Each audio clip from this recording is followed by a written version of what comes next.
Qual foi a última coisa que você aprendeu? Essa semana ou mês passado? Você se lembra? Sei lá, tocar violão, andar de bicicleta, um novo idioma, aprendeu a arte de carpintaria, aprendeu a negociar melhor o teu salário de repente, ou a fazer melhores entrevistas de trabalho? Enfim, aprender. Quantas coisas não aprendemos e podemos aprender, né, ao longo da nossa vida? Fique com a gente, estamos de volta para mais um Debate no Café. Eu sou o Márcio Oliveira. Eu sou o Thiago Pierosi e a nossa convidada de hoje é a Silvana Pampo. E hoje a gente vai debater aqui sobre lifelong learning, ou o nosso processo contínuo de aprendizado. Tomamos um café?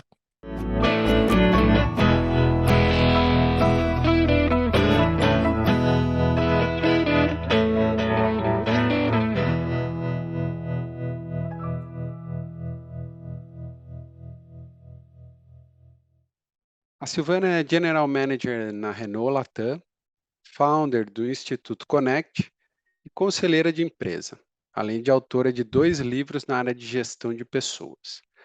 Silvana, seja muito bem-vinda ao Debate no Café. Olá, pessoal. Super obrigada pelo convite, Márcio e Thiago. É um prazer imenso estar aqui para fazer troca realmente com vocês e contar um pouquinho, né, dessa jornada. Acho que é um tema muito apaixonante quando a gente fala de jornada de aprendizagem, né, e me apresentando rapidamente. Então, sou a Silvana, uma entusiasta do desenvolvimento humano. Então, quando a gente fala de conexões, eu acredito muito numa frase que as conexões movem o mundo, né? Então, se você parar para pensar nas nossas carreiras, trajetórias, sempre vão ter pessoas, e acho que essa é a beleza da vida. Casada, mãe de 2 filhos, eu brinco que meu mundo é meu mundo azul, porque são 2 meninos, né? Gosto muito desse tema de trabalhar com inovação, com gestão de pessoas, cultura, né? O Thiago apresentou rapidamente um pouquinho da trajetória, né? Então, desde papel de conselho, né, HR, né, na Renault, também o Instituto Connect, que é uma confraria de executivos, e toda essa jornada realmente de desenvolver o potencial humano. Então, vai ser muito interessante o nosso bate-papo. Obrigado. Agradeço bastante, Silvana, a sua contribuição aqui. Com certeza vai ser excelente, vai ser uma aula. Costumo falar que os debates no café são uma aula, né? Se você assistir todos os debates no café, você já tem quase que um MBA. A gente passa por tanto assunto e com tanta profundidade, acho que vai ser muito bom a gente atender e faz parte dessa jornada de aprendizado isso aqui também. Assistir o debate aqui também faz parte dessa jornada de aprendizado. E a outra coisa que eu aprendi também recentemente foi apreciar um bom café. Então vamos fazer um tintim aqui. Um brinde eu vou fazer com café, tá bom? Tchim, tchim. Um din-din, pra começar bem o debate no café. Agora, quando a gente fala, Silvana, de jornada de aprendizado, e aí está se usando bastante o termo hoje de lifelong learning, o que que significa isso? Dá para a gente um panorama do momento que a gente está, por que que a gente está usando esse termo, por que isso ficou tão em voga ultimamente, né? Legal.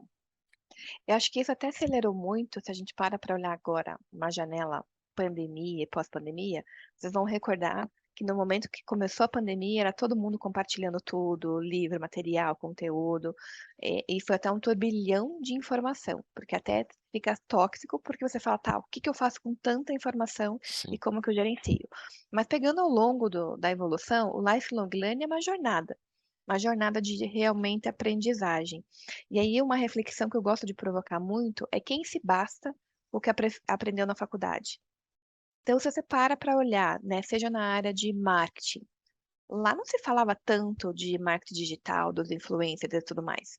Ou você se atualiza ou você está fora. E assim é para qualquer outra área de negócio. Dificilmente o que você aprendeu, lógico que a gente está falando de grandes bases que se mantêm.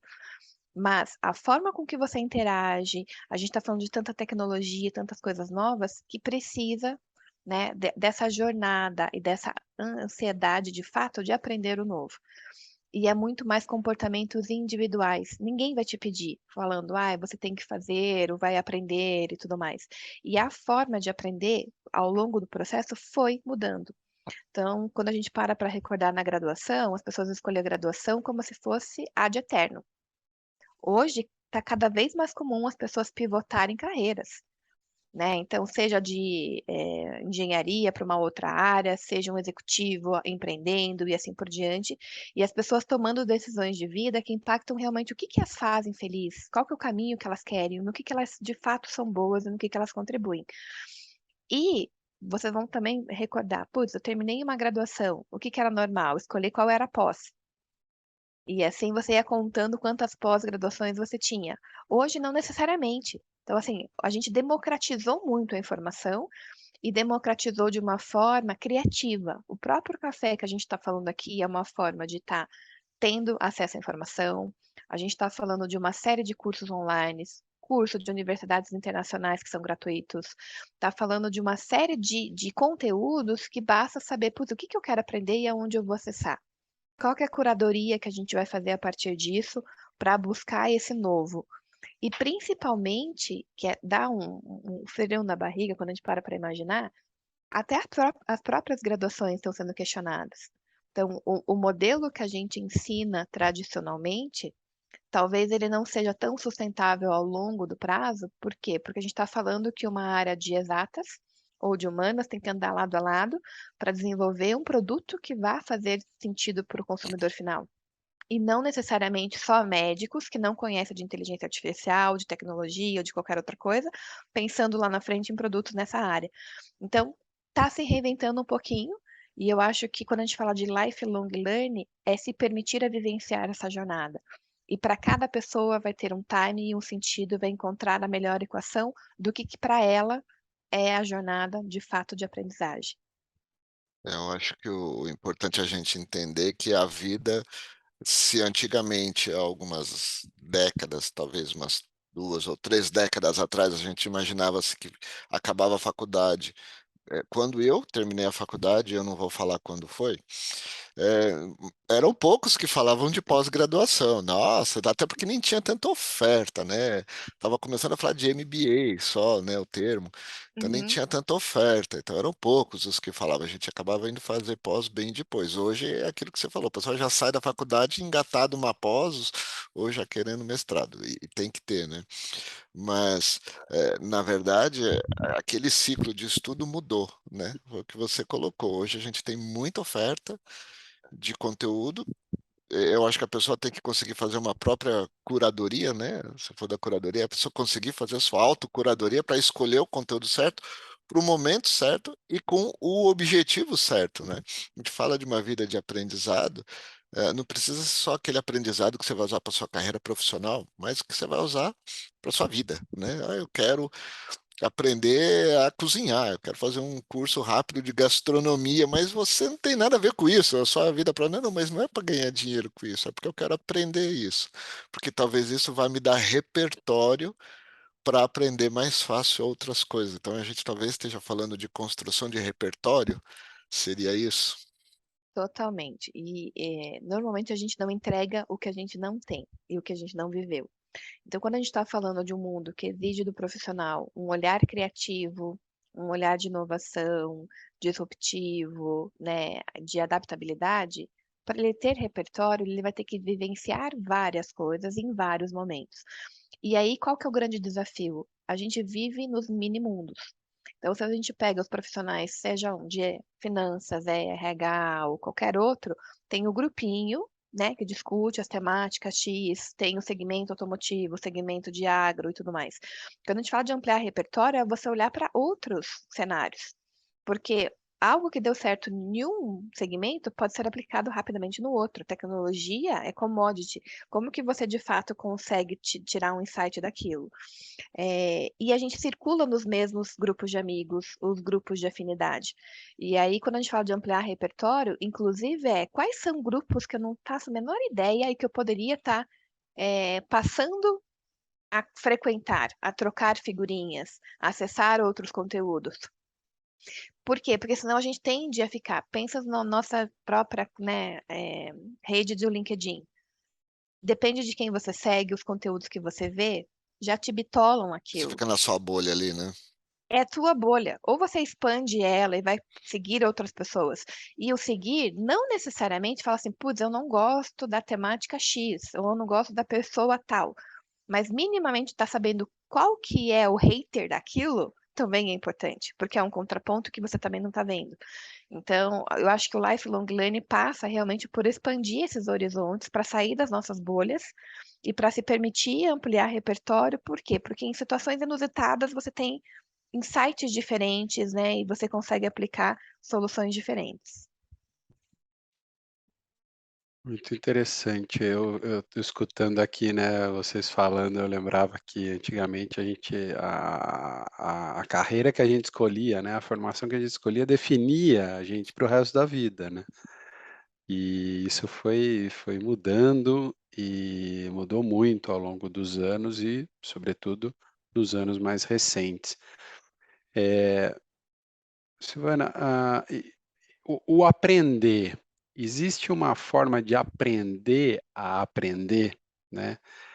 Porque se a gente está falando aqui dessa, o que que eu quero dizer, né? Isso nasce com a pessoa, essa curiosidade por aprender coisas novas, ou não? Eu posso, né, eu não tenho muito isso, mas eu tenho algumas ferramentas hoje que me ajudam a fazer isso, que me permitem, encontrar novos conteúdos. Existe isso ou não? Acho que Tem tem ferramenta, você características. recomendaria alguma ferramenta para isso? Acho que assim, tem características que sim, nascem com as pessoas. Então, uma delas, para mim, muito forte é curiosidade. Aquela pessoa que tem aquele olhar criativo dos porquês. E os porquês é uma pena, porque todo mundo nasce igual. Você vai lembrar de todas as crianças perguntando os porquês, e ao longo da vida a gente vai se podando de perguntar ou não perguntar.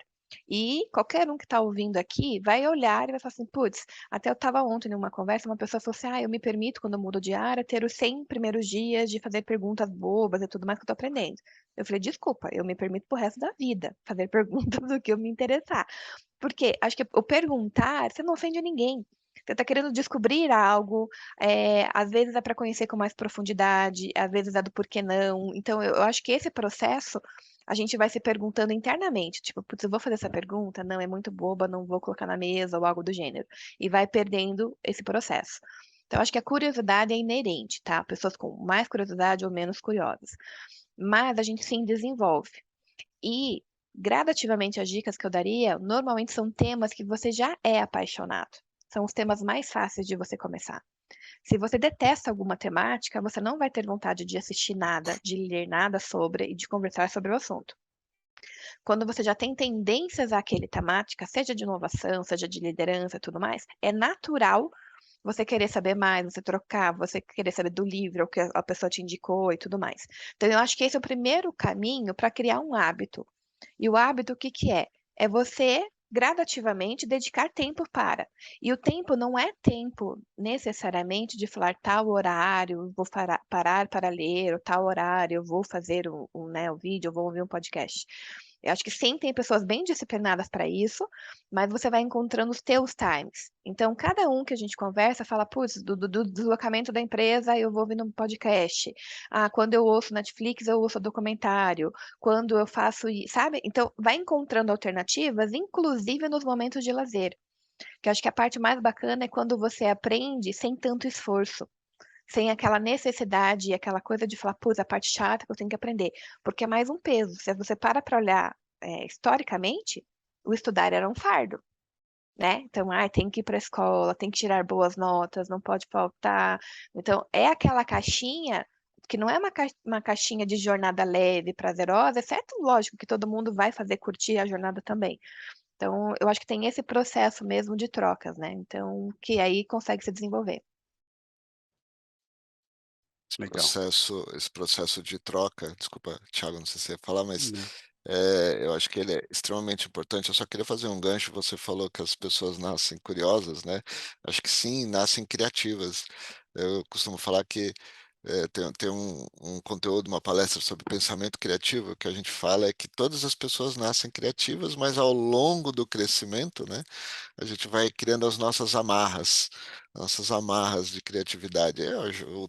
Falta de tempo, às vezes é o estudo, é pressão, enfim, você fica um adulto chato, né? E você deixa a Vai. criatividade Ah, de eu lado. uso Aí até essa você tem que se linguagem. desenvolver depois, né? Você tem que começar de novo. É quase como o desenvolver é quase como voltar a um pouco daquela criatividade e curiosidade de quando você era criança, né? Para servir de estímulo para você querer aprender algo, né? E ferramentas, eu vejo assim, no mundo corporativo, uma das que realmente eu gosto muito é o design thinking, porque você coloca um time diverso na sala para divergir, e é o momento de, eu brinco aqui internamente, que é pirar o cabeção. Fala assim, quais são as coisas mais doidas? E depois você vai convergindo. Putz, é aplicável, não é? Tem recurso, tempo e tudo mais. Aí você vai, né, limitando novamente. E tem uma outra ferramenta muito bacana, que são as conexões forçadas. Então, para te dar um exemplo meio bobo. Então, por exemplo, você pensa, ah, como que eu faço uma solução de, sei lá, guardar um livro, e aí você mostra uma imagem. Putz, uma imagem de guardar um livro com uma escada. Daí surge lá aquelas escadas que tem um espacinho para guardar o livro.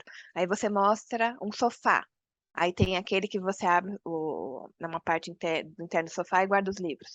Então, como que você resolveria se você tivesse muito dinheiro ou pouco dinheiro, se você fosse super-herói?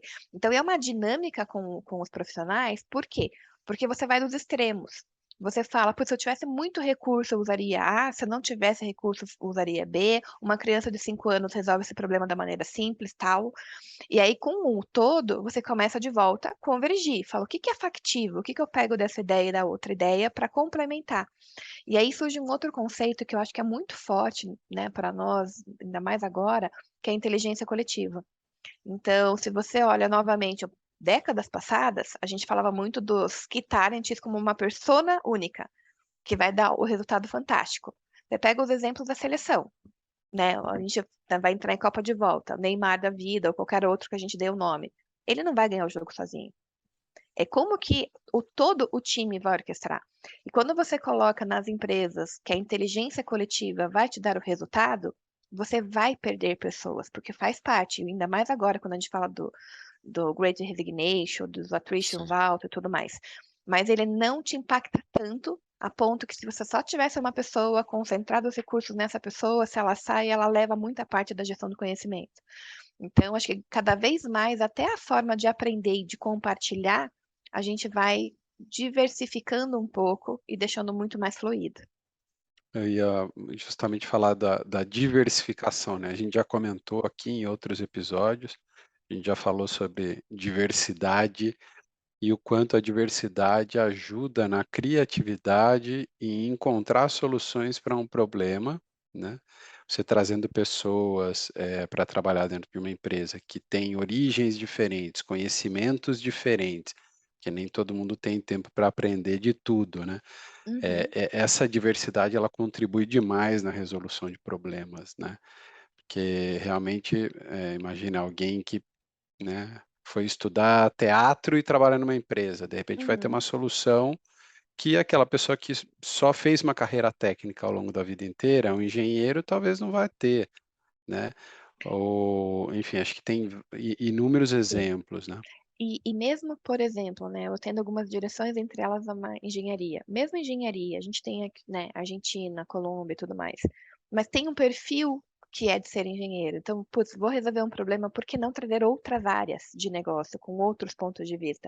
Então, às vezes não está dentro do teu time, mas é uma problemática que você pode trazer outros stakeholders para co-criar junto. Então, eu acho que tem esse exercício, porque na grande maioria a gente contrata a imagem e semelhança. Mesmo quando a gente fala de trazer cultura diferente, gênero e tudo mais, se a gente olhar profundamente, os times eles não são assim tão antagônicos. Então, assim, dependendo da problemática, vou construir um anti-bid de uma área, vou construir um plano estratégico, alguma coisa que requer algo a mais, putz, é colocar realmente numa mesa perfis totalmente diferentes, de áreas diferentes, porque vão ter insights e visões diferentes para realmente chegar aí no resultado. Silvana, você falou da Great Resignation aí, e a gente está vendo vários movimentos em relação a isso, principalmente depois da pandemia.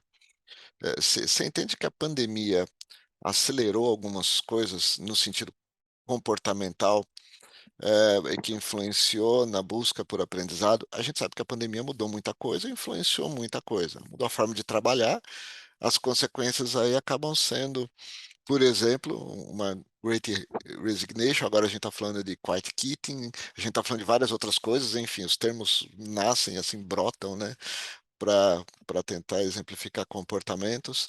Mas você acha que as pessoas com a pandemia começaram a olhar para a sua vida e buscar alguns ressignificados e, consequentemente, tem que talvez buscar aprendizados, aí olha para o mercado, você consegue começar a aprender de várias maneiras e várias formas. Como que você vê esse Eu acho movimento? assim, bom, é lógico que são percepções individuais, novamente, nas janelas que eu circulo, né? Mas no início da pandemia, acho que o movimento foi muito mais de retração, cada um tentando estar no seu mundinho, tipo, vou garantir o meu emprego, não quero insegurança, muita gente com medo do desemprego e assim por diante.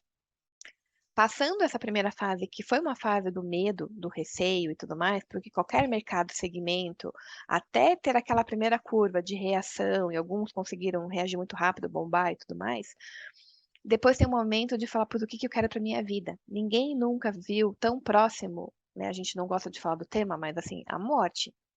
Então, assim, tava ali. Eu quero viver o resto da minha vida fazendo algo que eu não gosto, ou não.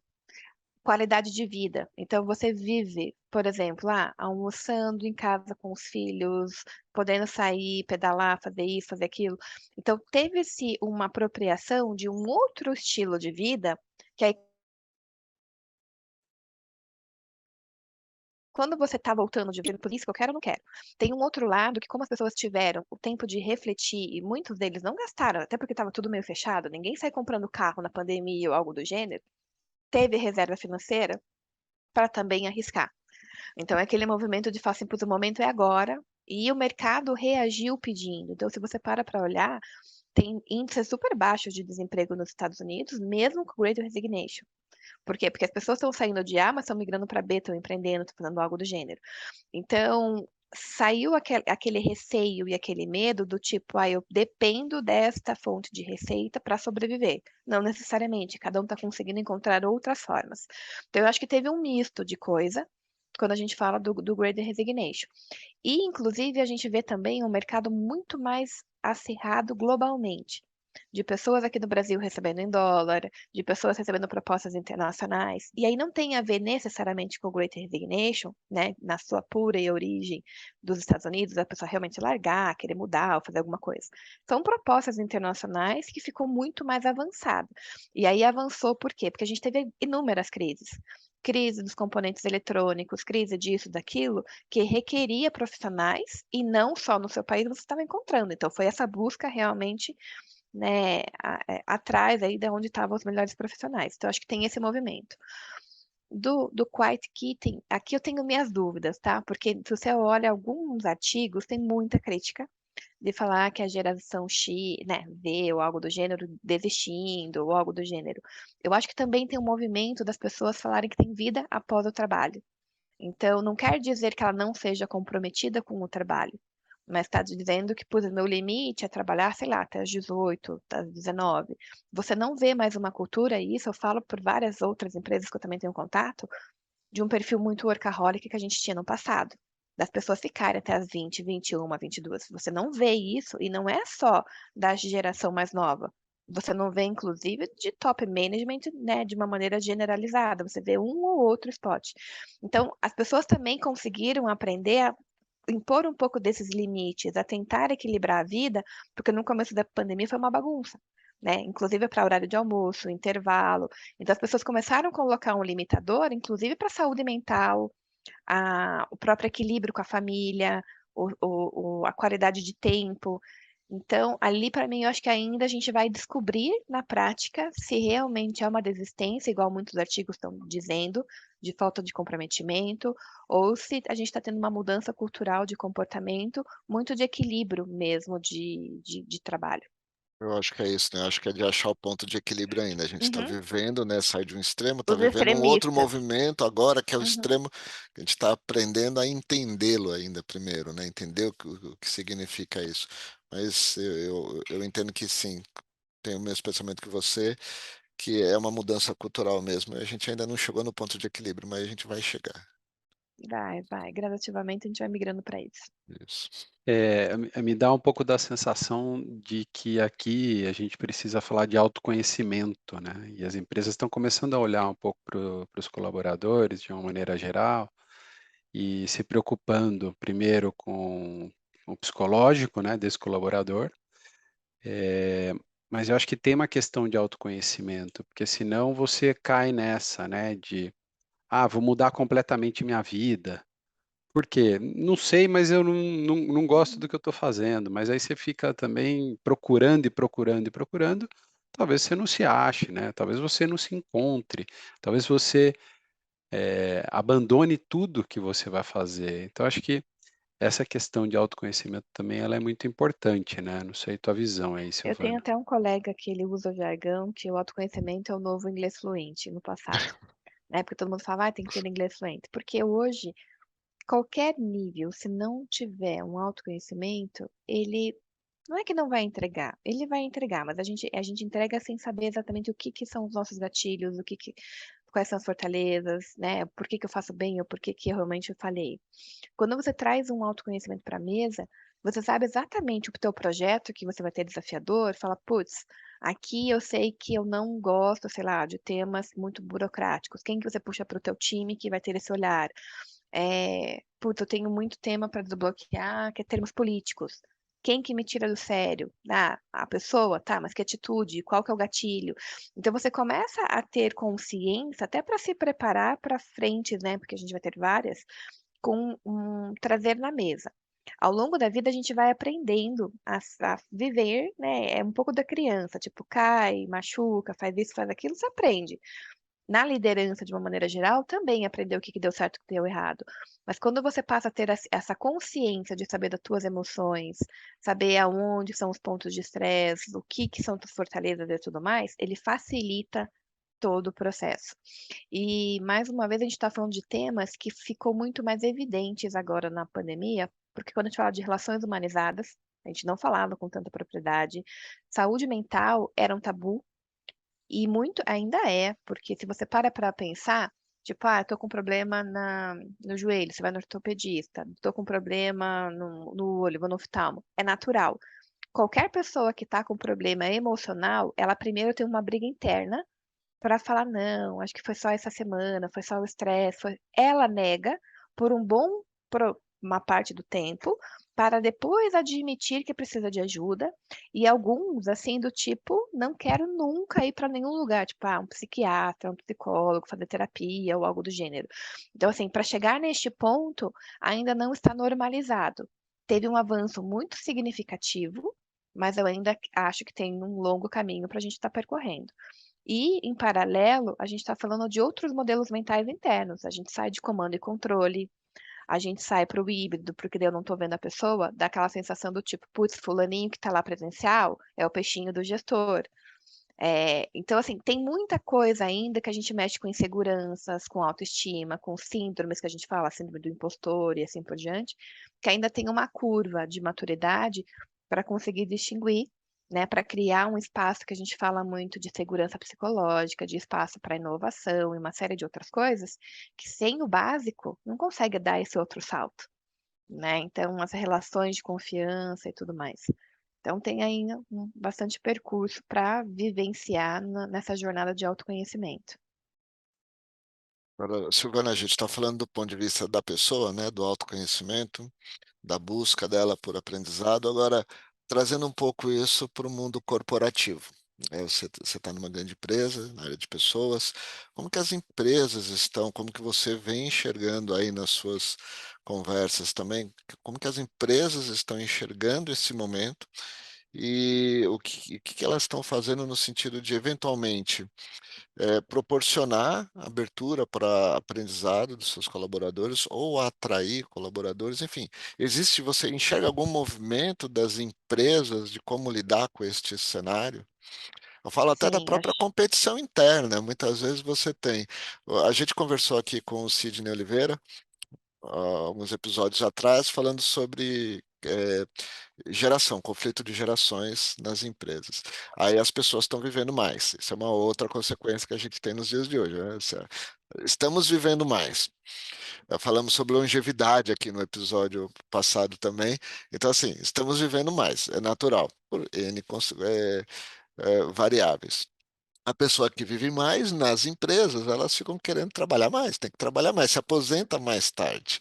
Não quero sair do meu lugar. Aí a geração nova está chegando, com mentalidade diferente, com aprendizados diferentes. Aí você tem isso tudo, você tem esse cenário montado. Por isso começou-se a falar também de transição de carreira e de tudo mais. O lifelong learning vem sendo falado principalmente para essa geração mais longeva, vamos dizer assim, né, mais madura, para vai aprender outra coisa para você fazer uma transição de carreira, ou para você continuar, enfim. Começou-se muito com isso. Como que você está enxergando esse cenário dentro das empresas? Como que as empresas estão lidando? Então vamos lá. Acho que assim, separar em dois momentos, tá? Quando a gente fala de gerações, eu costumo falar que gerações as pessoas muito remetem para as empresas, mas a gente vive isso nas próprias famílias. Você vai ter lá a pessoa que é Verdade. o vô, vai ter o neto, e sabe, e a mãe com o filho, e aquela coisa toda. Então você já vive aquilo e é em uma categoria, digamos, mais acelerada, quando você está no teu ambiente de trabalho, que você não tem a mesma liberdade familiar. Mas eu brinco que já é um espelho do que é a sociedade. E alguns tratam com mais naturalidade, outro com menos. E lógico que a gente também tem práticas para fomentar esse tipo de troca, de discussão.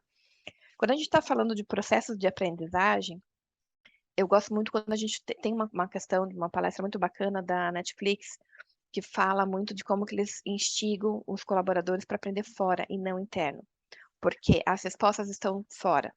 Então, por mais que nós, enquanto empresa, a gente tem aqui as verticais de escolas internas, né, de desenvolvimento, os programas e tudo mais, que levam tempo para desenvolver, validar, implementar. Então, nós temos toda a parte formal disso, mas além disso, tem muito um trabalho de instigar.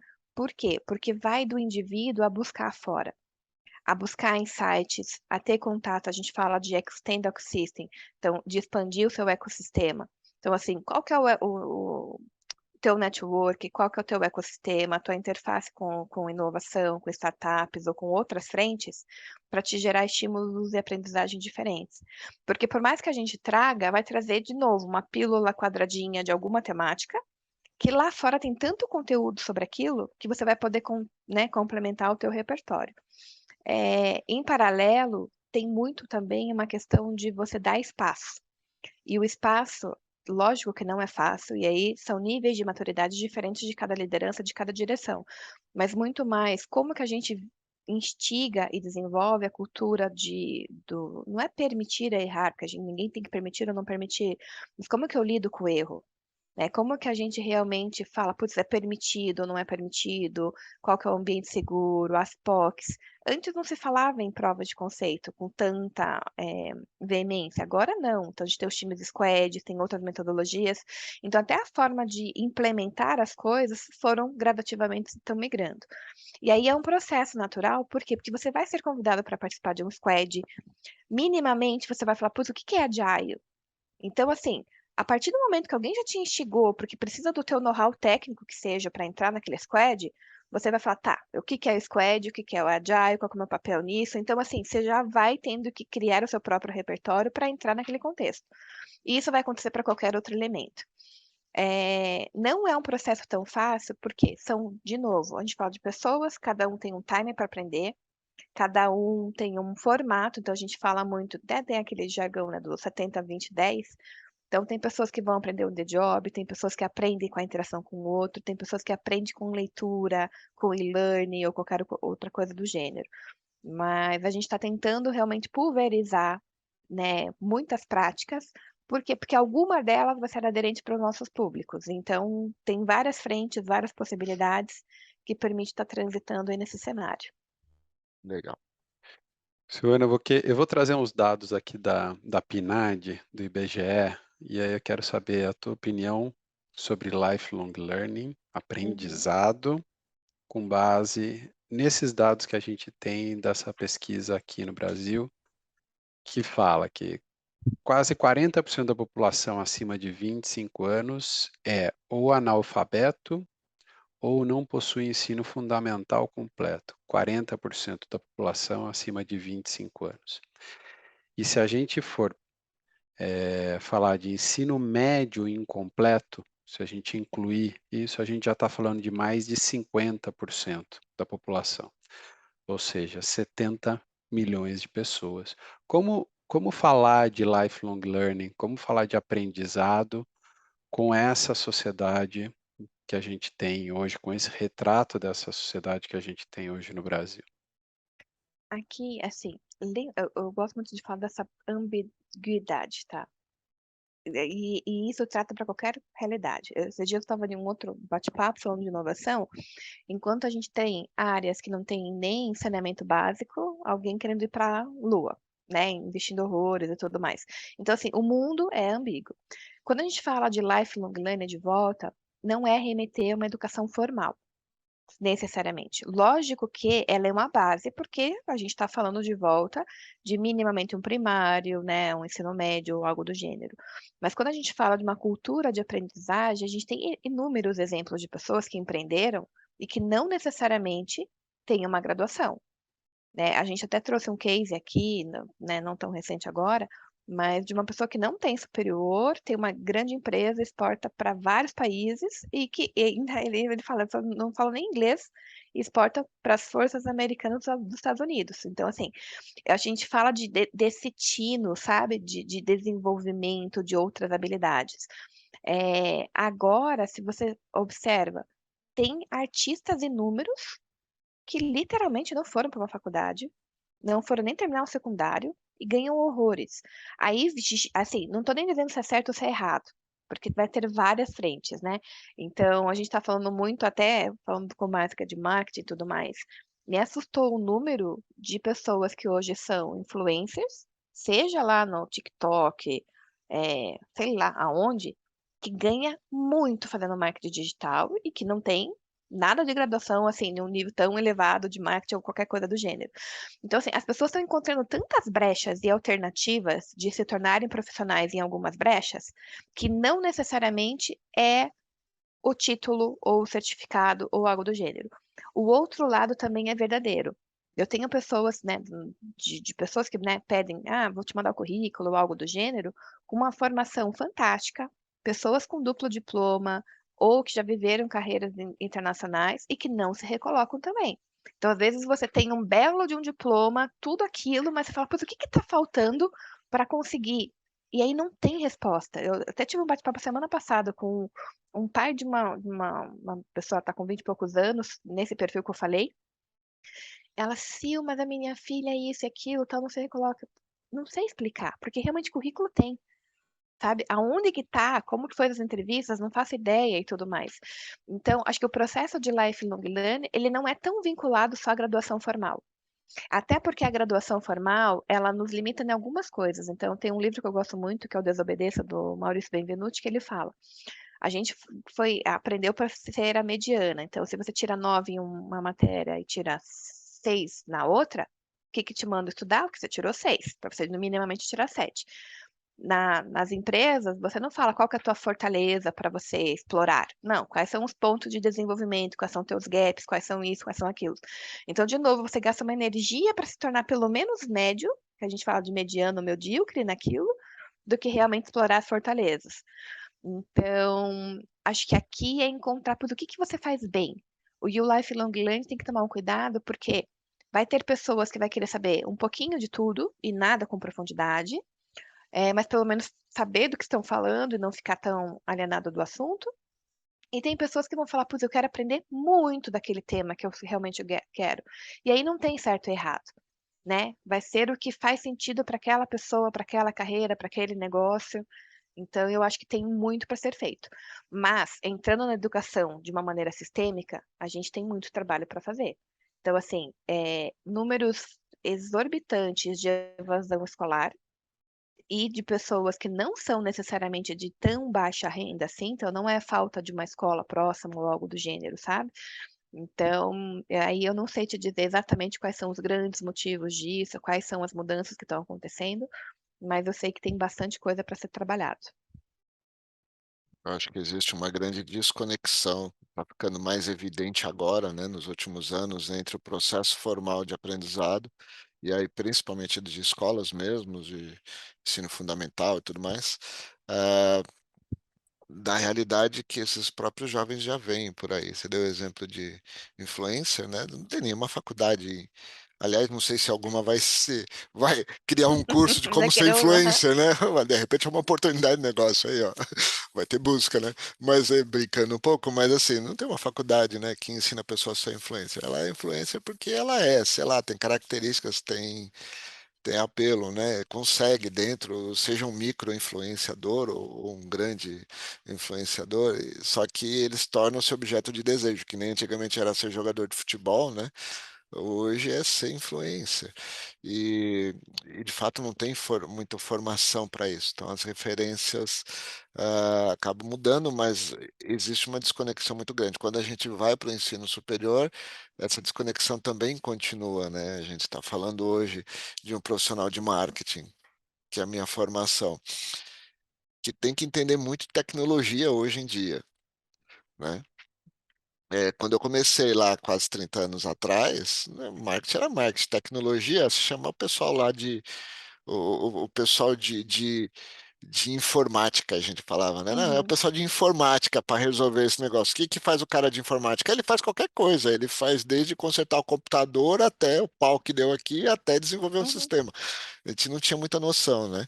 E era isso. Hoje em dia não, né? O marketing tá com tecnologia tá junto, um vive com o outro, né? Isso de escola. E isso eu falando de marketing e tecnologia, mas você tem outras áreas aí que é igual, né? Você tem área de pessoas também com muito forte a tecnologia entrando, é só ver a quantidade de startups aí prestando serviço para a área de pessoas, não importa, desde E seleção até startup, outras coisas, né?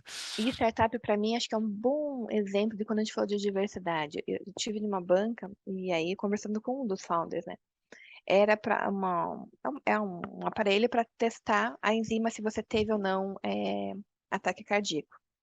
E eu achando que o cara era de medicina, né? Porque ele falando da enzima, disso, daquilo, que se você descobre com agilidade, blá blá blá, não sei das quantas. Não. É um engenheiro eletrônico e o outro nem me lembro do que era, mas não tem nada a ver com a área de saúde. Então, assim, tá entrando, por exemplo, né, de uma maneira disruptiva numa área de saúde, sem nenhuma participação dos profissionais. E isso é cada vez mais normal. Então, se a gente tivesse mais pessoas conversando, tipo, eu tenho essa problemática, como que a gente resolve? Várias cabeças pensando. Então, eu acho que a tendência vai ser muito disso, das pessoas encontrarem a razão pela qual elas precisam estudar. Hoje, se você para pensar no que você estuda, uma grande parte, vamos lembrar, fórmula de Bhaskara, isso e aquilo. Tem um monte de coisa que a gente não usa nada. Nossa, Não falei isso sabe, com meus né? filhos essa A semana. tabela Ô, periódica. Falei com quem é meus mãe Tabela e pai, a filhos gente essa periódica me sabe. semana. ajudou para Os assistir o filhos, Breaking os Bad, filhos, né? os filhos chegam assim, a gente tem que ajudar com os exercícios escolares. Putz, você tem que jogar você no Google para relembrar algumas coisas, porque você nunca mais usou aquilo na vida. Então, assim, tudo bem que faz parte, é um processo, mas as pessoas hoje estão muito mais críticas, do tipo, eu vou usar Sim, isso, eu não vou, eu quero isso, eu não vou. E tem um lado que aí eu concordo da desistência, que as pessoas antes, eu entrei numa faculdade. Moralmente, ninguém desiste de uma faculdade, vocês vão lembrar. Entra, sai, termina. é um Agora escândalo, né? não. Nós, Agora, antigamente, assim, a gente fez um projeto e tal. Ah, não, eu comecei, fiz 3 anos de engenharia mecânica, não era bem o que eu queria, migrei para engenharia não sei das quantas. Não. Tipo, putz, tá no terceiro ano, termina, né? Então, hoje não. As pessoas começam, tá numa geração de experienciar. Tem que fazer o sentido. E aí, enfim, tem uma série de discussões aí que abre um outro capítulo para a gente falar bastante disso. Acho que vai ah, ficar realmente para o próximo, que o nosso tempo está chegando. A Super. conversa foi muito boa, mas estamos chegando aqui. Deixa eu aproveitar já fazer um gancho. Quem está com a gente assistindo, está gostando, gostou desse conteúdo, já assistiu outros conteúdos aqui produzidos pelo Debate no Café, compartilhe esse conteúdo, deixe seus comentários, se inscreva no canal no YouTube. A gente, para quem está nos ouvindo nas plataformas de podcast, segue a gente por aí também. A gente está lá no LinkedIn, sempre postando os recortes. Segue a gente por lá também. E obrigado por nos acompanhar até aqui. Silvana, eu já vou te agradecer. Super obrigado pela tua participação. Adorei escutar e aprender mais uma aula, né, Márcio? Como a gente costuma dizer, mais uma aula por aqui, falando de lifelong learning. Muito obrigado realmente pela tua participação. Não, e aí eu queria agradecer de fato, acho que Márcio e Thiago, aqui é um exemplo real do lifelong learning. Então, essas trocas, esses cafés e conteúdos, são conteúdos que as pessoas vão poder assistir em vários momentos. É um pouco do exemplo que eu falei de democratizar conhecimento. Então, não posso assistir agora, assisto depois, compartilho com alguém que faça sentido. Então, eu acho que vivenciar isso cada vez mais, e são as pílulas de aprendizagem. Né? Então, de quando a gente fala de como que faz sentido ou não, quem está no meu time que eu posso compartilhar ou algo do gênero, para realmente, né, disseminar aí o conteúdo. Então, parabéns aí pelo projeto de vocês e muito sucesso nessa jornada. Obrigado, Obrigado. Silvana. Obrigado pelo seu tempo, sua contribuição. Obrigado para você que esteve conosco até aqui. Então, como a Silvana falou, espero que você tenha gostado dessa aula, debate, né, que possa gerar também curiosidade em você para pesquisar mais, estudar mais, buscar novas fontes de conhecimento, procure boas fontes de conhecimento, faça sua autocuradoria, buscar aquele conhecimento que vai ser útil para você, para seja qual for o objetivo que você tiver, seja um objetivo profissional ou apenas curiosidade para sua vida mesmo, tá bom? E até o próximo debate no café.